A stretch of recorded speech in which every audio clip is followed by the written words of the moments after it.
What's going on, guys? My name's Jack, and this is the Appalachian Farmhand channel. If this is your first time here, welcome. Thank you for joining us. If this isn't your first time here, welcome back. I really appreciate the continued support. This is a video series that follows along the restoration project that I'm doing on my great-grandfather's property that's tucked deep in the Appalachian Mountains of Virginia. If you're still here watching this video, please go ahead and subscribe to this channel. If you don't want to do that, please just do me at least do me the favor of liking this video. It'll help push my content further out there so I can reach more people.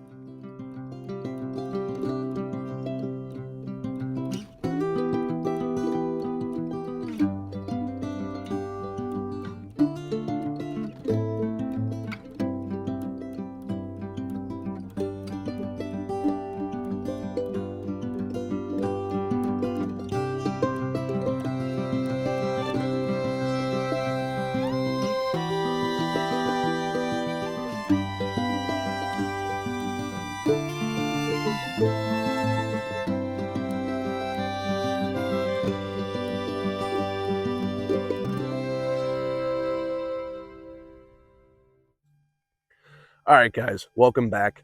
Again, my name is Jack, and this is the Appalachian Farmhand channel. First, I don't want to waste too much of y'all's time, but prior to getting into the actual work that we're going to be doing today, I want to touch on a couple things. The first being, I just want to ask for y'all's grace. I feel like I'm getting better at this editing process and the video creation process, only because of y'all's constructive criticism. But until I really get a couple of these videos under my belt, I just want to ask for y'all's grace and that you guys would just hang with me and cut me some slack, because, this isn't the easiest stuff in the world. The second being that I follow and have followed a channel called JT West. He's a farmer down in North Carolina, and he grows corn and all different types of stuff. But he has a direction that his channel is going, that he wants it to align with what he believes that God's mission is for him and his channel. And so he supports a mission outside of the country, and helps them out wherever he can, whether it's financially or with prayer and all that stuff. And that's something that I eventually want this channel to be able to do. But for the time being, I want to start doing like a devotional or just a Bible verse prior to every video. And I thought that this verse was very appropriate and aligned with, it being the first one that went on this channel. So I want to go ahead and share it. It's from 1 Corinthians 10:31. Whatever I do, may I do all to the glory of God. And so yeah, that's that's the verse for today. So I want to go ahead and start doing one of those before every single video. So let's go ahead and just jump right into it. So basically, last night we camped here on this property, and while I was laying inside the tent, listening to everything going on outside, I realized that I had left my work boots at home, and it is an hour away, so I can't go get them. So the work that we're going to be doing today is going to be more of just hands-on, less power tools and all that stuff. So I did, however, bring my Crocs, which is perfect because I was going to introduce the pond to the channel today. What's going on with the pond, I guess? So the pond has a family of beavers living inside of it, and they keep taking crap and jamming it into the culverts, and it's messing up the pond overflow, which ultimately will mess up the pond dam itself. So I'm going to get over there and try to get all that crap out of the actual culverts itself. So if you want to watch me get into the pond and make an absolute fool out of myself, please stick around, join me as we go over there and get some work done.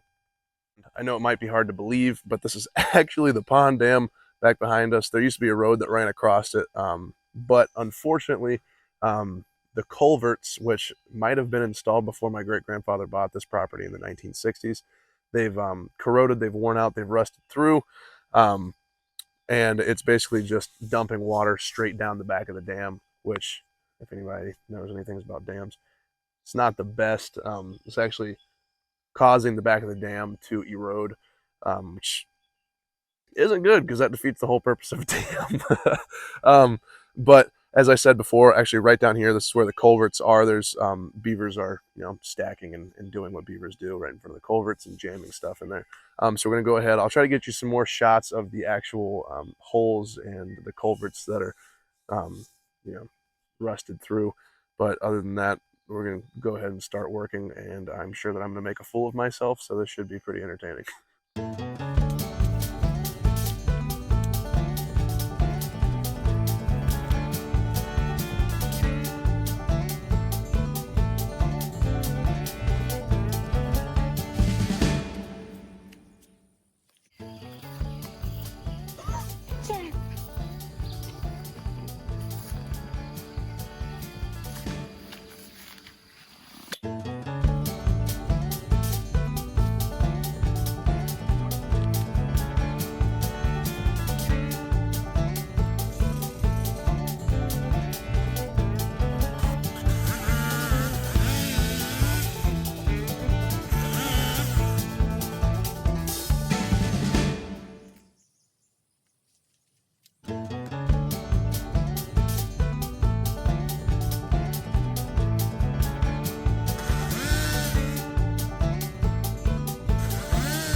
All right, guys, I lied to you. It was brought to my attention by my fiance, who's actually sitting over here on the side of the dam, watching me do all this crap, that um, culverts aren't something that everybody know what they are, which I didn't really think about. So a culvert basically is like an emergency let out for this pond. So this dam was built off of a stream that feeds into the backside of this pond. And so when there's a storm and there's a water surge, to keep the water from going over the top and destroying the dam, like eroding the actual soil out and like the clay and everything that's packed down to keep the water in the pond, they put these 4 pipes, culverts, here.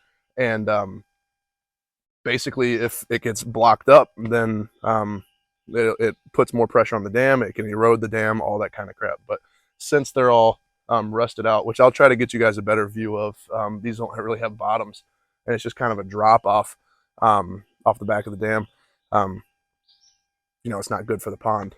So eventually, hopefully, we can actually uh, dig these out, because the original road to get onto the property actually came down this dam, but once the culverts failed, we couldn't use it anymore. Which that wasn't in my lifetime, so that's how that's how long these things have been failing.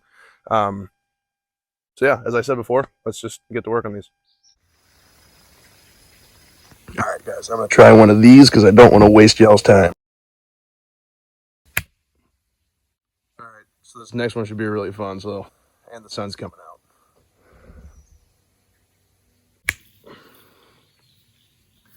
All right, I realize that it probably doesn't look that good, but this is as much as I can get without going up and going and get that shovel or the pitchfork that's up there.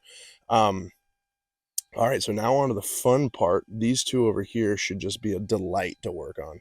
So let's go ahead.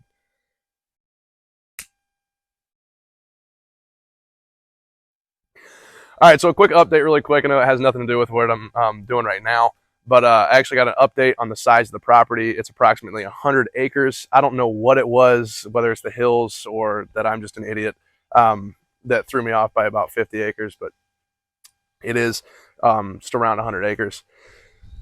Um, that being said, just got this project wrapped up. Got the trees cut out of here, got the logs pulled out of the culverts. Hopefully you guys can get a better look at what's going on around here. There is no shovel, there is no pitchfork up underneath the cabin the way that I thought there was going to be.